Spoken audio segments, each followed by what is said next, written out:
In this session, we will understand the economics behind the recession. But before that, we have to understand the basic terminology that are associated with recession. Let us first understand what GDP is. GDP, or Gross Domestic Product, is the total value of goods and services produced and supplied in a country within a financial year. GDP is also a measure of a country's economic progress and activity. The next concept is real income. A real income is the amount of earnings that an individual or entity makes after inflation is taken into account. It is also known as real wage when denoting the inflation-adjusted earnings of an individual.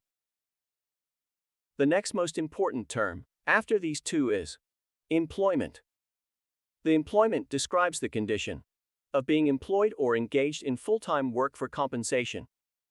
Employment is one of the criteria that gives a real picture of the population that works or is fully employed in a country. The following term is a fairly well-known one that we are all familiar with: industrial production.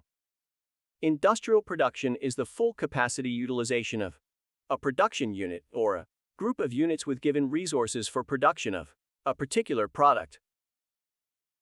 The next two terms are generic terms that apply to all business-related activities: wholesale and retail.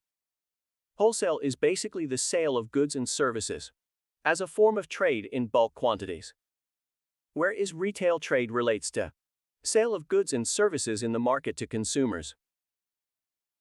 The next phrase is very relevant to our discussion. The first one is inflation, which means a generalized increase in the price of goods and services at a point of time. Deflation is the decrease in prices of goods and services due to a cause or a reason, whereas this disinflation is the slow rise in inflation. And lastly, economic stagnation is a point of paused or slowed down economic growth. The subsequent lessons will cover more of this. Thank you.